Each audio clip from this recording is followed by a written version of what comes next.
बिस्मिल्लाहिर्रहमानिर्रहीम। जब मैं हामला हुई तो शौहर का रंग फक हो गया। फौरन उसी रात मुझे वो आबादी से दूर एक कमरे में ले गया और बोला, पूरे 9 माह तुमने यहीं रहना है। और जब आखिरी दिन मुझे दर्द शुरू हुआ तो फौरन एक औरत अंदर आई और मेरा बच्चा छुपाती हुई बाहर ले गई। कुछ देर बाद शौहर रोता हुआ अंदर आया और बोला, बच्चा तो तूने मुर्दा जना था। मुझे बहुत अजीब लगा। यूं दूसरी बार जब हामला हुई तो शौहर को कुछ न बताया और चुपके से घर से भाग गई। एक दिन डॉक्टर से चेकअप करवाने आई तो वो अल्ट्रासाउंड करते हुए चीख पड़ी और फिर थोड़ी ही देर बाद डॉक्टर्स की पूरी टीम ने मुझे जंजीर से बांध दिया और बोले कि तुम्हारे पेट में तो। शादी की रात में घूंघट ओढ़ कर बैठी अपने शौहर का इंतजार कर रही थी। तभी दरवाजा खुला और मेरा शौहर कमरे में दाखिल हो गया। उसके कदमों की चाप मेरी तरफ बढ़ रही थी। तब वो आकर रुक गया। मैं मुंतजिर रही कि वो मुझसे कोई बातचीत करेगा, मगर वो कुछ न बोला। मुझे बड़ा अजीब सा महसूस हुआ। तब मैंने अपना घूंघट खुद ही पलट दिया, लेकिन मुझे हैरत का झटका तब लगा जब मैंने कमरे को खाली पाया। मेरा दिल एकदम से रुक सा गया था। मैं खौफजदा नजरों से यहां वहां देखती रही। तभी कमरे का दरवाजा दोबारा खुला और मेरा शौहर कमरे में दाखिल हो गया। उसकी नजर जैसे ही मुझ पर पड़ी जल्दी से मेरे करीब आया और बोला, क्या बात है अस्मा, तुम इतनी घबराई हुई क्यों लग रही हो? मैं बोली, थोड़ी देर पहले कमरे में कोई दाखिल हुआ था, मगर जैसे ही मैंने घूंघट पलटा तो कमरा खाली था। जिब्रान बड़ा परेशान हो गया था। कुछ देर तो वो कुछ बोला ही नहीं, फिर हंसने लगा और बोला, अस्मा, पहले भी कमरे में मैं ही आया था। तुम्हारे पास बैठने लगा तो याद आया कि मुंह दिखाई का तोहफा तो बाहर ही भूल आया हूं, इसीलिए जल्दी से बाहर गया ताकि ये ला सकूं। जिब्रान ने अंगूठी की तरफ इशारा किया। मैं एकदम पुरसुकून हो गई थी। जिब्रान ने वो अंगूठी मेरी उंगली में पहनाई और बोला, अस्मा, आज तुम बहुत प्यारी लग रही थी। मैं मुस्कुरा दी तो जिब्रान उठकर वॉशरूम चला गया। जब वो वापस लौट कर आया तो बोला, अस्मा, मैं थका हुआ हूं, सोना चाहता हूं। तुम भी ये भारी बोझ, मेरा मतलब है लहंगा, तब्दील करके आराम कर लो। मैंने सर हिला दिया। सुबह हुई तो मैंने बाहर निकलकर घर का जायजा लिया। मेरी और जिब्रान की अरेंज मैरिज हुई थी। हम दोनों ही एक दूसरे को नहीं जानते थे और न ही हमारा आपस में कोई राब्ता था। अम्मी ने बस मुझे इतना कहा था कि अस्मा, तुम बहुत खुशनसीब हो, जिसे जिब्रान जैसा अच्छा हमसफर मिला है, जो सूरत और सीरत दोनों में बस कमाल है। फिर सबसे बड़ी बात यह है कि उसका आगे पीछे भी कोई नहीं है। वालिदैन इंतकाल कर गए हैं, बहन भाई कोई है नहीं, वो अकेला ही हर चीज का मालिक है। तब मैं बोली, अम्मी, मेरे शौहर का कोई खानदान नहीं है। कल कला को कोई बात हो गई तो उसे कौन समझाएगा? अम्मी मुस्कुराने लगी और बोली, बेटी, यही तो सारी बात है। रिश्तेदार नहीं है तो फिर वो किसके कहने में आकर तुमसे लड़े झगड़ेगा? बल्कि तुम पूरी दुनिया में उसका वाहिद सगा रिश्ता होगी। वो तो तुम पर जान निछावर करेगा। बस बेटी, तुम अपने शौहर की वफादार और तबादार रहोगी तो अल्लाह के करम से कुछ भी गलत नहीं होगा। मुझे अम्मी की बात समझ में आ गई थी, इसीलिए मैंने जिब्रान के रिश्ते के लिए हाँ कहती थी और आज मैं उसकी बीवी बनी, उसके घर की मालकन बन गई थी। मैं घर की एक एक चीज को बड़ी मोहब्बत से छू कर देख रही थी। हमारा घर छोटा सा था मगर बहुत ही खूबसूरत था। हर चीज बड़े सलीके से सजी हुई थी। चलते चलते मैं घर की पिछली जानिब आ गई थी, जहां एक छोटा सा कमरा था। मैंने सोचा कि इस कमरे में झांक कर देखूं कि वहां क्या पड़ा है। मैं जैसे ही कमरे में जाने लगी, अचानक किसी ने मुझे बाजू से पकड़कर पीछे की जानिब खींचा था। मेरा ऊपर का सांस ऊपर और नीचे का नीचे रह गया था। मैंने जल्दी से पीछे मुड़कर देखा तो जिब्रान खड़ा था, जिसके चेहरे पर गुस्सा ही गुस्सा था। जिब्रान बोला, अस्मा, तुम यहां क्या कर रही हो? मैं शर्मा कर बोली, अपना घर देख रही हूं, हर चीज को महसूस कर रही हूं। मुझे आपकी घर की मालकन बनकर बहुत अच्छा लग रहा है। जिब्रान के चेहरे पर हनूज गुस्सा तारी था। वो बोला, अस्मा, पूरा घर तुम्हारा है, बल्कि अब तो मैं भी तुम्हारा हूं, मगर ये कमरा ना तो मेरा है और ना ही तुम्हारा है, इसलिए जिस कदर मुमकिन हो सके यहां से दूर रहना। मैं बोली, ये क्या बात हुई? घर आपका है तो फिर आपके घर में बना ये कमरा आपका क्यों नहीं है? जिब्रान बोला, ये मैंने चंद साल पहले किसी और को रहने के लिए दिया था। उसका सामान इसमें पड़ा है। वो अभी तक लौट कर वापस नहीं आया। जब आएगा तब मैं उसे कह दूंगा कि अपना सामान उठाकर ले जाओ, फिर तुम इस कमरे की मालकिन बन जाना। मुझे बेहद तजस्सुस हुआ था। मैं बोली, ऐसा भी कौन था जिसके खातिर आपने ये कमरा अभी तक बंद करके रखा है? जिब्रान एकदम से चिढ़ गया और बोला, बस बस, ज्यादा सवाल मत करो। मुझे ज्यादा बोलने वाली लड़कियां अच्छी नहीं लगती। चलो आओ, आज के बाद यहां मत आना। मैं तो अपना सा मुंह लेकर रह गई थी। भला ये क्या बात हुई कि ज्यादा बोलने वाली लड़कियां नहीं पसंद? लड़कियां तो हमेशा ही बहुत ज्यादा बोलती हैं, कोई एक आधी ही कम गो होगी। खैर, मैं जिब्रान के पीछे पीछे घर के सहन में दाखिल हो गई थी। तब गेट पर बेल हुई तो जिब्रान ने जाकर दरवाजा खोल दिया। जब वो वापस आया तो उसने हाथों में नाश्ता पकड़ा हुआ था। मैं बोली, अरे अरे जिब्रान, आपने ये तकल्लुफ क्यों किया? अब तो आपकी बीवी घर आ गई है ना, अब आपको कोई चीज बाहर से मंगवाने की जरूरत नहीं है। जिब्रान बोला, आ जाओ नाश्ता कर लो। हम दोनों ने मिलकर खामोशी से नाश्ता किया था। मैं जिब्रान से नजर चुरा चुरा कर उसे गौर से देख रही थी। जिब्रान बेइंतहा खूबसूरत था, इतना खूबसूरत कि अगर उसके चेहरे को देखती रहूं तो दिल न भरे। जिब्रान नजरें झुकाकर नाश्ता कर रहा था, जबकि मैं उसकी लंबी घनी पलकों को देखती रह गई थी। तब जिब्रान बोला, अस्मा, मेरा चेहरा बाद में देख लेना, फिलहाल नाश्ता कर लो। मैं तो एकदम से हड़बड़ा गई थी, मेरी चोरी जो पकड़ी गई थी। मुझे तो इस बात की हैरत थी कि जिब्रान को कैसे पता चल गया कि मैं उसे देख रही हूं। खैर, नाश्ता करने के बाद जिब्रान सारे बर्तन उठाकर किचन में ले गया और धोकर रख भी आया था। मैं बेइंतहा खुश थी। जिब्रान अच्छा इंसान था। मुझे उसकी कम बोलने वाली आदत से परेशानी थी। खैर, इसका हल मैंने ये सोचा था कि मैं आहिस्ता आहिस्ता उसे अपने रंग में रंग ही लूंगी। मैं जिब्रान के साथ बेइंतहा खुश थी। कुछ ही माह बाद मैं उम्मीद से हो गई थी। मैं बहुत खुश थी। मुझे लगा था कि जब ये खबर मैं जिब्रान को सुनाऊंगी तो वो भी बहुत खुश होगा। इसीलिए शाम में जैसे ही वो घर आया, मैं जल्दी से उसके पास गई और बोली, जिब्रान, आप बाबा बनने वाले हो। मेरी बात सुनकर जिब्रान के चेहरे पर जर्द रंग लहरा गया था। वो मुझे फटी फटी निगाहों से देख रहा था।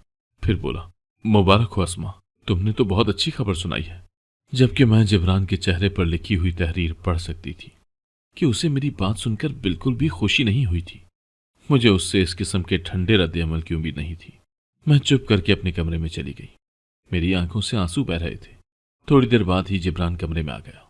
वो बोला, क्या बात है अस्मा, यूं बच्चों की तरह क्यों रो रही हो? मैंने कहा, आपको बच्चे की खबर सुनकर खुशी नहीं हुई, इसीलिए। जिब्रान ने मेरे हाथ थाम लिए और प्यार से बोला, मुझे बहुत ज्यादा खुशी हुई है, मगर आजकल मुझे रोजगार की तरफ से परेशानी है। मैं जिस ऑफिस में काम करता हूँ वो दिवालिये की तरफ जा रहा है। बॉस ने आज ही ये खबर सुनाई है कि उन्हें कुछ वर्कर्स काम से कम करने पड़ेंगे, क्योंकि फिलहाल इतनी तनख्वाहें वो अफोर्ड नहीं कर सकते। मुझे ये फिक्र है कि कहीं मेरी नौकरी भी ना चली जाए। मैंने जिब्रान के हाथ पर हाथ रख दिया। जिब्रान, आप फिक्र न करें, आने वाला बच्चा अपना रिस्क साथ लाएगा। अल्लाह ताला ने इस बात का वादा फरमाया है।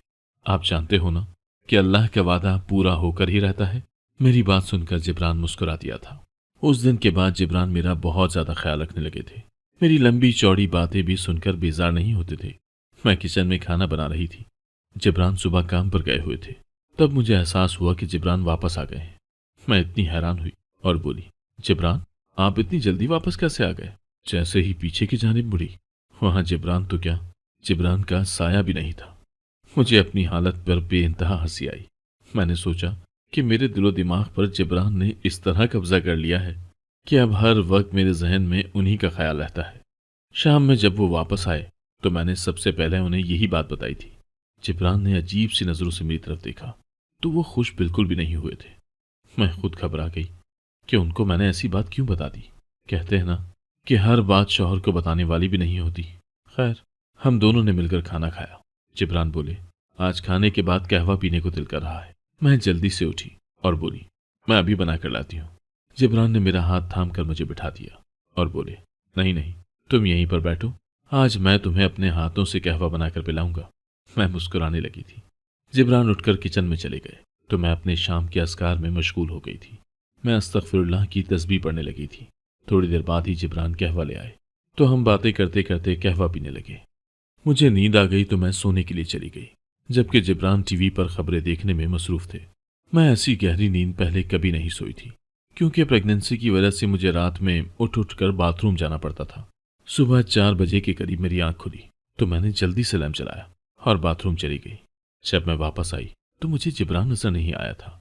उसके बिस्तर की साइड अभी तक सलवट के बगैर पड़ी थी, जैसे वो रात भर कमरे में आई ही ना हो। मुझे उस पर बेइंतहा गुस्सा आया कि सुबह ऑफिस भी जाना है, लेकिन अभी तक खबरें लगाकर बैठे हैं। मैंने सोचा कि खुद ही जाकर उन्हें बुला लाती हूँ।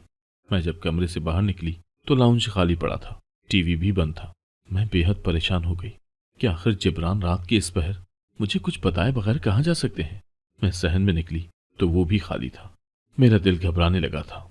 तभी मेरी नजर घर की पिछली जानिब से आती रोशनी पर पड़ी। मुझे अजीब सी खुशी हुई थी कि शायद जिब्रान का मेहमान वापस आ गया है, जिसका सामान चंद सालों से इसी कमरे में पड़ा था। मैं जल्दी जल्दी घर के पीछे जाने लगी। मैं कमरे के बाहर खड़ी थी। अंदर से जिब्रान की आवाज आ रही थी। वो कुछ कह रहा था और रो रहा था। मैं बहुत परेशान हो गई। जैसे ही मैंने कमरे की जानिब कदम बढ़ाए, अचानक ही कमरे में अंधेरा हो गया और जिब्रान बाहर निकल आया। वो मुझे देखकर बेइंतहा गुस्से में आ गया था। उसने मेरा हाथ पकड़ा और तकरीबन मुझे घसीटता हुआ सहन की जाने बढ़ने लगा। वो गुस्से में गुर्रा रहा था। वो बोला, अस्मा, मैंने तुम्हें मना किया था ना, फिर तुमने मेरी बात क्यों नहीं सुनी? तुम वहां क्यों आई थी? मैं बहुत खौफजदा हो चुकी थी। मैं बोली, जिब्रान, आप कमरे में नहीं थे। मुझे आपकी फिक्र हो रही थी। कमरे से बाहर आई तो आप लाउंज में भी नहीं थे। इस कमरे से आती रोशनी पर निगाह पड़ी तो सोचा कि आपका मेहमान वापस आ गया है, इसीलिए वहां आ गई। जिब्रान मुझे कमरे में ले आया था। वो बोला, अस्मा, अपनी हुदूद को पहचानो। वो कमरा तुम्हारी हुदूद में नहीं आता। तुम इस बात को समझ क्यों नहीं लेती? उस दिन के बाद मैंने कभी उस कमरे के बारे में सोचा भी नहीं था। दिन गुजरते गए और मेरी डिलीवरी का वक्त आन पहुंचा। आज सुबह से ही मेरी तबीयत खराब थी, इसीलिए मैंने जिब्रान को घर में रोक रखा था कि किसी भी वक्त अस्पताल जाने की जरूरत पड़ सकती है। दोपहर में आराम करने के लिए लेटी तो मेरी तबीयत खराब होने लगी। मैं जल्दी से बोली, जिब्रान, गाड़ी निकालें, मेरी तबीयत बिगड़ रही है। जिब्रान जल्दी से कमरे से बाहर निकल गया। मैं दर्द से तड़पने लगी थी। मैं मुंतजिर थी कि जिब्रान कब कमरे में आएगा, मगर उसे तो बाहर निकले हुए बड़ी देर हो चुकी थी। वो अभी तक नहीं आया था। मेरी आंखों के आगे अंधेरा छाने लगा। तब जिब्रान एक औरत के साथ कमरे में दाखिल हुआ। वो बोला, अस्मा, ये बहुत समझदार दाई है, तुम्हारा केस ये करेगी। मैं बेयकीनी से जिब्रान को देखने लगी। दर्द की वजह से मैं कुछ बोलने के काबिल नहीं रही थी। बड़ी मुश्किल से बोली, अस्पताल। लेकिन जिब्रान ने मेरी एक न सुनी और मुझे उस दाई के हवाले करके खुद बाहर निकल गया था। दाई मुझ पर जोर आजमाई करने लगी और तकरीबन 3 घंटे की तकलीफ के बाद मेरे कानों में बच्चे के रोने की आवाज पड़ी थी। मैंने दिल में शुक्र अदा किया और आंखें मूंद ली। मुझे पता ही नहीं चला कि मैं कब नींद की गहरी वादियों में खो गई थी। जब मेरी आंख खुली तो मैंने अपने इर्द गिर्द मौत की सी वहशत महसूस की थी। मैंने जिब्रान को आवाज दी तो उसने उठकर कमरे के बल्ब रोशन कर दिए और उसकी आंखें खून जैसी सुर्ख थी। मैं बोली, जिब्रान, मेरा बच्चा कहाँ है? बेटी पैदा हुई है या बेटा? जिब्रान की आंखों से आंसू टपकने लगे थे। वो बोला, बेटा पैदा हुआ था, मगर तुमने मुर्दा बच्चे को जना था। मैंने बेयकीनी से जिब्रान की तरफ देखा और बोली, मैंने अपने बच्चे की रोने की आवाज अपने कानों से सुनी थी। जिब्रान बोला, तुम तो बेहोश हो गई थी, नींद में सुनी होगी आवाज। काश मैं भी तुम्हारी तरह इतनी पुरसुकून और गहरी नींद सो सकता। मैं चीखने चिल्लाने लगी और बोली, जिब्रान, मुझे मेरा बच्चा वापस ला दो। मेरा बच्चा कहाँ है? जिब्रान की बात सुनकर तो मुझ पर जमीन और आसमान गिर पड़े थे। वो बोला, मैंने तो अपने बच्चे को कल दफना दिया था। मैं बोली, कल? क्या मतलब तुम्हारा? जिब्रान बोला, तुम कल से सो रही हो। अपने बच्चे की जुदाई का गम मैं तन्हा सह रहा हूं। मैं चीख चीख कर रोने लगी थी। मैं बोली, जिब्रान, तुमने मुझ पर बहुत बड़ा जुल्म किया है। तुमने मुझे एक दाई के हवाले कर दिया। तुमने मुझ पर बहुत बड़ा जुल्म कर दिया। अब मेरा दम जिब्रान की मौजूदगी में घुटने लगा था। उसकी शक्ल देखने को भी दिल नहीं कर रहा था। कुछ माह गुजरे तो मैं फिर से उम्मीद से हो गई, हालांकि अब तो मेरी ख्वाहिश भी नहीं थी। एक दिन मैं सहन में बैठी गहरी सोच में गुम थी जब एक पड़ोसन घर में दाखिल हुई। वो उम्र में मुझसे बड़ी थी। मेरे सर पर प्यार देकर बोली, बेटी, तुम्हारे बच्चे का सुनकर बहुत दुख हुआ। मुझे तो जब से मालूम हुआ है कि तुम उम्मीद से हो, मैं यही दुआ करती हूँ कि अल्लाह इस बार तो जिब्रान को जिंदा बच्चा दे दे। पिछली बीवी ने भी 3 बच्चे पैदा किए, मगर तीनों मुर्दा थे। हालांकि उसकी बीवी रो रो कर कहती थी कि जिब्रान, मैंने जिंदा बच्चे को जन्म दिया था। मेरा तो दम घुटने लगा था। मैं बोली, आंटी, जिब्रान पहले से शादीशुदा है? वो आंटी एकदम परेशान हो गई। वो बोली, बेटी, क्या तुम्हें इस बात का इल्म नहीं था? मैं चुपचाप आंटी को देखती रह गई। वो बेचारी बहुत शर्मिंदा हो गई और बोली, फिक्र न करो, उस बीवी को तो जिब्रान तलाक दे चुका है। अब तो वो सिर्फ तुम्हारा है। मेरी पड़ोसन जैसे ही घर से निकली, मैंने अपने 2 जोड़े बैग में डाले और घर से फरार हो गई। मैं जानती थी कि जिब्रान की पहली बीवी सच कह रही होगी, क्योंकि मैंने भी तो अपने बच्चे के रोने की आवाज सुनी थी ना। मुझे जिब्रान से खौफ आने लगा था। न जाने वो ये सब क्यों कर रहा था।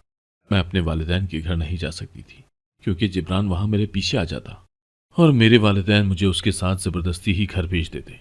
मैं अपनी एक दोस्त के घर चली गई थी। वो बहुत अच्छी थी। उसके घर में सिर्फ वो और उसकी अम्मी रहती थी। मेरी दोस्त अनमोल खुद जॉब करती थी और उसके पीछे आंटी घर में तन्हा रह जाती थी। उन्हें मालूम था कि मैं उम्मीद से हूँ। मैंने उन्हें अपनी सारी दास्तान भी सुना दी थी, इसीलिए वो मेरा बहुत ख्याल रखती थी। एक दिन मैं और आंटी अस्पताल गई थी चेकअप के लिए। डॉक्टर्स ने अल्ट्रासाउंड किया तो खौफ से चीख पड़ी थी। डॉक्टर ने मुझे कुर्सी पर बैठने को कहा और खुद बाहर निकल गई। मैं और आंटी हक्का बक्का सी उसको देख रही थी। थोड़ी देर बाद वो डॉक्टर अपनी नर्सेस के साथ कमरे में वापस आई।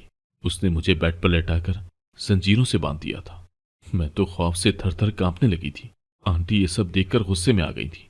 वो डॉक्टर को घूर कर बोली, ये क्या बदतमीजी लगा रखी है? तुम डॉक्टर हो या कसाब हो? खोलो मेरी बेटी की जंजीरें, नहीं तो मैं पुलिस को बुलवा लूंगी।